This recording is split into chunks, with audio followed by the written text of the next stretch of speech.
இது தமிழக சட்டசபை தேர்தல் குறித்தான கட்டணம் செலுத்தப்பட்ட விளம்பரம்.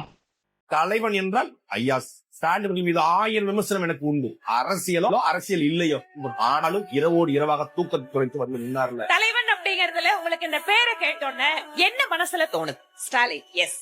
அக்கினி நெஞ்சில் குமுறும் எரிமலை கட்டின கலட்டும் ஆத்திரகாரா, அந்த குருதி அடிமுடி வேரில் அனலை திரட்டும் தைரியகாரா, கலியுகம் தேடி கடலால தாண்டி வந்தாயே நீ கரிகாலா.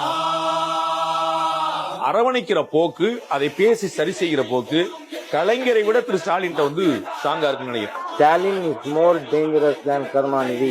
அதை இன்னைக்கு ஸ்டாலின் நிரூபித்துக் கொண்டிருக்கார். நீ கரிகாலா,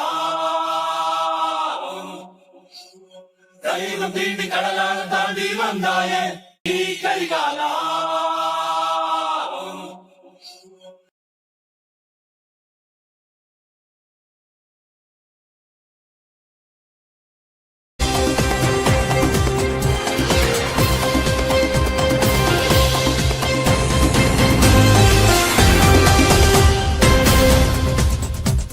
அன்பினுக்களே, ஈரானின் 98வது அலையில் அமெரிக்க இஸ்ரேலிய இலக்குகள், அதாவது தொழில்துறை டெக்னிக்கல் ஐடி நிறுவனங்கள் மீது தொடர்ச்சியான தாக்குதல்களை ஈரான் தொடுத்திருக்கின்றது. அது குறித்தான செய்திகள் வருகின்றது. அடுத்த செய்தியாக, ஹைபாவில் ஈரான் ஏவுகணை தாக்குதலில் அங்கிருக்கின்ற சவக்கிடங்கள் இஸ்ரேலிய மருத்துவ அதிகாரிகள் வெளியிட்ட செய்தி ஒன்றும் வெளிவந்த வண்ணம் இருக்கின்றது. அதேவேளை இப்பொழுது 24 மணி நேரத்துக்குள் ஈரான் மீது மிகப்பெரிய தாக்குதல் தொடுக்க இருக்கார் என்று அமெரிக்க அதிபர் சொல்லி வருவதற்கு அப்பால் ஈரானின் உற்பத்தி நிலையங்களை சுற்றி மனித கேடயங்களை அமைக்குமாறு ஈரானிய இளைஞர்களை ஈரான் கேட்டிருப்பதாக ஒரு மிகப்பெரிய ஒரு இஷ்யூ செய்தி கொண்டு உலக பரப்பில் வருகின்றது. அப்ப அந்த மக்களை பலி கொடுக்கப்படாத போல இருக்கிறா, என்னடா இது என்ற ஒரு பார்க்கும் அளவுக்கு அந்த செய்தி வெளிவந்த வண்ணம் இருக்கின்றது.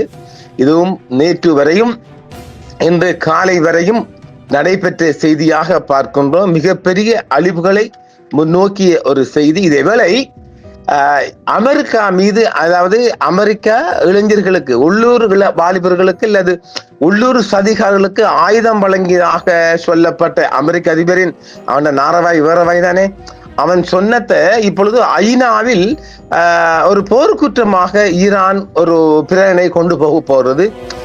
இவங்களுக்கு இது விளங்குதில்லை. ஐநா முன்பாக 2 சாத்தான்களுக்கும் எதிராக ஈரான் கொண்டு செல்லும் குற்றவியல் கேஸ் மிகப்பெரிய பாதகமாக அமைய போகுது என்பதை சொல்லி வாருங்கள் நாம் 98வது அலைக்குள் போவோம். ட்ரூ ப்ராமிஸ் 4 98வது அலையில் அமெரிக்க இஸ்ரேலிய இராணுவ இலக்குகள் மீது IRGC மிகப்பெரிய தாக்குதல் தொடுத்திருக்கிறது. இஸ்லாமிய புரட்சி காவல் படை தீர்க்கமான 98வது அலையை தொடங்கியுள்ளது என்றும் இன்று காலை வரையும் அந்த தாக்குதல் தொடரப்பட்டிருக்கின்றது.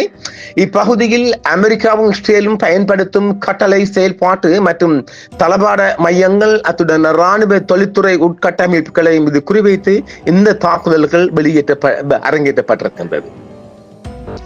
IRGCயின் மக்கள் தொடர்பு துறை இந்த ஒருங்கிணைந்த நடவடிக்கைகள் முதல் கட்டத்தில் IRGC கடற்படையினர் இஸ்ரேலுக்கு சொந்தமான SDN-7 என்ற கொள்கலன் கப்பலை ஒரு குரூஸ் ஏவுகணை தாக்குதல் மீதும் துல்லியமாக குறிவைத்து தாக்கப்பட்டிருக்கின்றது.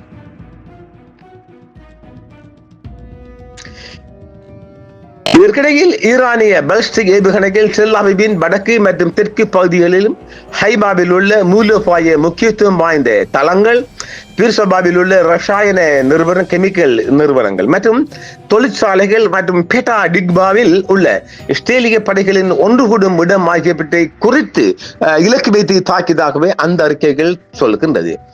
5000க்கும் மேற்பட்ட மாலுமிகளையும் கடற்படை வீரர்களையும் ஏற்றிச் சென்ற அமெரிக்காவின் LHA-7 என்ற நீர்நில ஹெலிகாப்டர் தாங்கிய கப்பல் ஈரானின் தாக்குதலுக்கு உள்ளாகி தெற்கு இந்திய பெருங்கடலுக்குள் மேலும் ஆழமாக பின்வாங்கிய வேண்டிய கட்டாயம் ஏற்பட்டதாகவும் ஈரானின் ராணுவம் தெரிவித்துள்ளது. ட்ரூப்ரமிஸின் 98வது அலையில் அமெரிக்க இஸ்ரேலிய ராணுவ தொழிற்தலைவர் மூலம் மிகப்பெரிய தாக்குதல்கள் இன்று காலை வரையும் அரங்கேற்றப்பட்டிருக்கின்றது. இப்பகுதியில் அமெரிக்காவும் இஸ்ரேலும் பயன்படுத்தும் கட்டளை செயல்பாட்டு மற்றும் தளவாட மையங்கள் அத்துடன் இராணுவ தொழில்துறை உட்கட்டமைப்புகளையும் குறிவைத்து இந்த தாக்குதல் அரங்கேற்றப்பட்டிருக்கின்றது. இதற்கிடையில் ஈரானிய பாலிஸ்டிக் ஏவுகணைகள் டெல் அவிவின் வடக்கு மற்றும் தெற்கு பகுதியில் உள்ள ஹைபாவில் உள்ள மூலோபாய முக்கியத்துவம் வாய்ந்த தளங்கள், பீர்சபாவில் உள்ள ரசாயன நிறுவனங்கள் ஆகியவற்றையில் மீதும் தாக்குதல் தொடுத்திருக்கின்றது. மற்றொரு தாக்குதல் சம்பவத்தில் ஐக்கிய அரபு அமீரகம் மற்றும் இஸ்ரேல் இணைந்து இயங்கும் ட்ரோன் உற்பத்தி மையம் ஒன்றும் குவைத்தில் உள்ள அலி அல் சேலம் விமான தளத்தில் நிறுத்தப்பட்டிருந்த ஒரு இராணுவ விமானங்களும் ஈரானிய ஏவுகணைகள் மற்றும் ட்ரோன்களால் தாக்கப்பட்டன என்றும் IRGC தெரிவித்திருக்கின்றது. அதிலேயும் ஒரு விமானம் போயிட்ட அமீரகத்துல எதிரிகளின் மிகச்சிறிய அசைவுகளுக்கு எதிராக கூட தீர்க்கமான நடவடிக்கை எடுக்க தயாராக இருக்கும் அதே வேளையில் ஹாமஸ் ஜலசந்தி மற்றும் பாரசீக வளைகுடாவில் போக்குவரத்து தனது கடற்படை கண்காணித்து வருவதாகவும் ஈரானிய ராணுவம் தெரிவித்துள்ளது.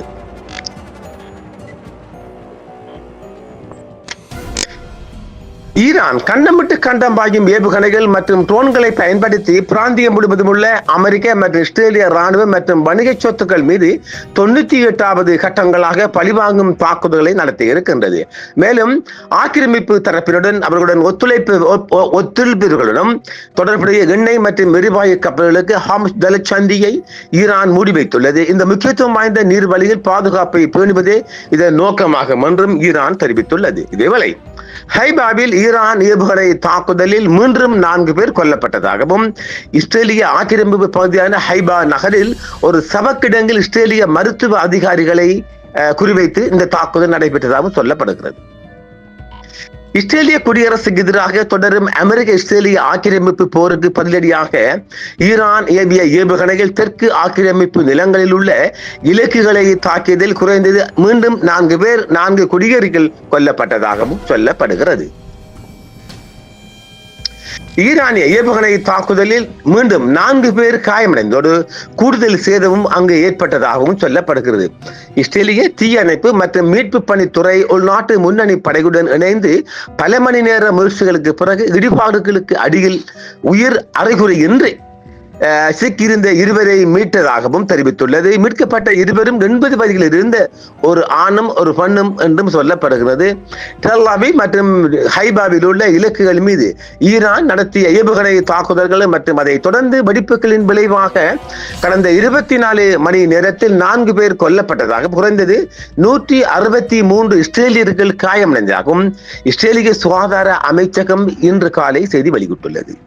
இதேவேளை உற்பத்தி நிலையங்களை சுற்றி மனித கேடயங்களை அமைக்குமாறு இளைஞர்களை ஈரான் கேட்டுள்ளது. தேசிய உட்கட்டமைப்பை பாதுகாப்பதற்கான ஒரு அடையாள செயல் என்று கூறி மின் உற்பத்தி நிலையங்களை சுற்றி ஒரு மனித சங்கிலியை அமைக்குமாறு ஈரான் இளைஞர்களை வலியுறுத்தியுள்ளதாக தகவல்கள் வெளியாகியிருக்கின்றது. ஹார்முஸ் ஜலசந்தியை மீண்டும் திறப்பதற்கான செவ்வாய்க்கிழமை காலை கெடுவை நிறைவேற்றாவிட்டால் ஈரானின் பாலங்களையும் மின் உற்பத்தி நிலையங்களையும் தகர்த்து விடுவோம் என்று ட்ரம்ப் அச்சுறுத்திய பின்பு இந்த செய்தி வெளியாகியிருக்கின்றது. ஹார்முஸ் ஜலசந்தி மீதான ஈரானின் முற்றுகையை முடிவுக்கு கொண்டு வர ஜனாதிபதி டொனால்ட் ட்ரம்ப் செவ்வாய்க்கிழமை விதித்த காலக்கெடுவுக்கு முன்னதாக ஈரானின் விளையாட்டு மற்றும் இளைஞர் அமைச்சகம் விளையாட்டு வீரர்கள், கலைஞர்கள், மாணவர்கள் உள்ளிட்ட ஈரானிய இளைஞர்களை நாளை பிற்பகல் இன்று 2 மணிக்கு இலங்கை நேரப்படி 4 மணி நாடு முழுவதும் உள்ள மின் உற்பத்தி நிலையங்களை சுற்றி ஒன்று கூடுமாறு அழைப்பு விடுத்துள்ளதாக தகவல்கள் வெளியாகி இருக்கின்றது. மேலும் அதிகாரிகள் அடையாளபூர்வமாக மனித சங்கிலி என்று விவரிக்கும் ஒன்றை உருவாக்குமாறும் அவர்களை வலியுறுத்தப்பட்டுள்ளது. இளைஞர் விவகாரங்களுக்கான அமைச்சர் அலி ரிசா இந்த செய்தியை விடுத்திருக்கின்றார்.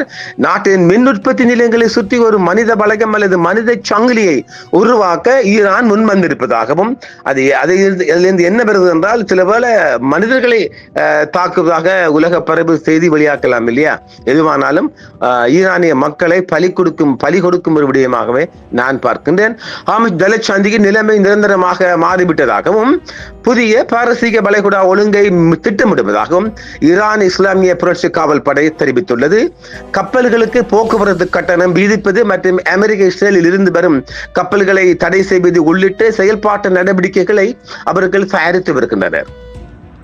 உலகளாவிய எரிசக்தி வர்த்தகத்திற்கு இன்றியமையாதாக இந்த முக்கிய நீர்வழிப்பாதையின் மீதான தாக்குதலில் ஈரானின் கட்டுப்பாட்டில் ஒரு மூலோபாய மாற்றத்தை இந்த நடவடிக்கை சுட்டிக்காட்டுவதாக உலக பரப்பில் பார்க்கப்படுகின்றது. அவர் மேலும் கூறுகையில், இந்த அடையாளபூர்வமான நடவடிக்கை பிரகாசமான எதிர்காலத்திற்கான ஈரானிய இளைஞர்களின் மனித சங்கிலி என்று அழைக்கப்படுவது அவர் சொல்லுகின்றார். சாமன் ஜலச்சந்தியை ஈரான் முழுமையாக மீண்டும் திறப்பதற்கு ஜனாதிபதி டொனால்ட் ட்ரம்ப் இன்று செவ்வாய்க்கிழமை கிழக்கு நேரப்படி இரவு 8 மணிக்கு காலக்கெடு விடுத்திருக்கின்றார். நமது நேரமும் சரியாக பார்க்க போனால் 12 மணி தாண்டிய நெருக்கின்னு பார்க்கலாம். இந்த காலக்கெடுவை பூர்த்தி செய்யாவிட்டால் ஈரானின் முக்கிய உட்கட்டமைப்புகளை அளிக்கக்கூடிய ஒரு திட்டம் அமெரிக்காவிடம் உள்ளது என்றும் ட்ரம்ப் கூறுகிறார். அதாவது இன்றிரவு 12 மணிக்கு முழுமையாக இன்றிரவு 12 மணிக்குள் அப்ப 8 மணிக்கு ஆரம்பிச்சிருவார் மணிக்குள் ஈரான் முழுமையாக தரைமட்டமாகும் என்றும் சொல்லியிருக்கின்றார். அது 4 மணி நேரத்துக்குள் நடக்கும் என்றும், அது நடக்க நாங்கள் விரும்பவில்லை என்றும் பாலங்கள் மற்றும் மின் உற்பத்தி நிலையங்கள் மீதான சாத்தியமான தாக்குதலை குறிப்பிட்டு அவர் சொல்லுகின்றார். ட்ரம்ப் தனது இறுதி எச்சரிக்கையை மீண்டும் வலியுறுத்தினார். இன்றிரவு 8 மணிக்கு என்று எழுதியோடு தெஹ்ரான் இணங்கவில்லை என்றால் மின் உற்பத்தி நிலையங்கள் உட்பட ஈரானின் முக்கிய உட்கட்டமைப்பு மீது குண்டு தாக்குதல் வீசப்படும் என்றும் அவர் எச்சரித்திருக்கின்றார். ஏற்கனவே ஈரானின் மிகப்பெரிய முன்னேற்றகரமான பாலமான B1 அமெரிக்க வான்வழி தாக்குதல்களால் அளிக்கப்பட்டது. தெஹ்ரானுக்கு ட்ரம்ப் புதிய எச்சரிக்கையை மீண்டும் விடுத்து வருகின்றார். ஆக இன்றிரவு ஒரு கண்டம் கடக்கும் விடயமாகவே நாம் பார்க்கின்றோம். ஈரான் மீது நான் நினைக்கின்றேன் குறைந்தது சிறிய வகை அணுகுண்டுகள் அல்லது ஒரு கெமிக்கல் குண்டு, ஏற்கனவே சிறிய கெமிக்கல் குண்டு ஒன்று போட்டு தந்திருக்கிறோம் இல்லையா, அதுவும் ஒரு செய்தி. ஆக மிகப்பெரிய ஒரு கண்டம் கடக்கும் விடயமாகத்தான் இன்றைய இரவை நாம் ஒரு ஊடக ஆய்வு ரீதியாக பார்க்கலாம். எவ்வளவு தூரம் இது சாத்தியமாகும் தெரியல. பெசர் பிடிச்சி வந்தானே, இப்ப ட்ரம்முக்கு ஒரு பைத்தியம் பிடிச்சிருச்சு. இப்ப ஒன்றுக்கும் சரிப்பாட்டு வாரானுகள். சைத்தானுக்கே பாட்சா, ஸ்ரீலங்கா பாட்சான்ற மாதிரி, சைத்தானுக்கே பாட்சா ஈரானுக்கே பாட்சான்னு சொல்ற மாதிரி அமெரிக்க அதிபனுக்கு ஒரு பெசர் பிடிச்சிருச்சு. கண்ட மாதிரி போட்டு தாக்கத்தான் போறான். ஈரானும் நாம் ஏற்கனவே சொல்லியிருக்கிறோம் இல்லை, 2 லட்சம் மக்கள் நான் டார்கெட் பண்ணிருக்கிறேன். அது எனது தனிப்பட்ட கருத்தாக, தனிப்பட்ட ஆய்வாக. தெஹ்ரான் நகரத்துக்குள் மாத்திரம் அது மிகப்பெரிய பிஸி சிட்டி, ஆசியாவிலே மிக அதிக மக்கள் வாழும் பகுதி அது. அதனால ஒரு 2 லட்சம் மக்களை பலி கொடுக்கப்படலாம் இன்றிரவு பார்க்கணும். பார்ப்போம். நமக்கு அந்த செய்திகள் நள்ளிரவு கடந்து 12 மணி தாண்டித்தான் கிடைக்கும். நாம் அதிகாலை செய்தியாக வழங்க முடியும் என்றும் பார்க்கின்றேன். பார்க்கலாம் நேர்களே. நாம் மீண்டும் இன்றிரவு சந்திப்போம் என்றும் மற்றும் ஒரு காணொளி. நன்றி நேர்களே. என்றும் உங்களுடன் சன்ரைஸ் இந்தியா டிவி சப்ஸ்கிரைப் பண்ணுங்கள், பெல் பட்டனையும் கிளிக் செய்யுங்கள். உங்கள் ஆதரவே எங்கள் சேவை. ஆதரவு தாருங்கள், அரவணைப்போம். மறக்காம சர்ப்ரைஸ் பண்ணுங்க. தேங்க்யூ.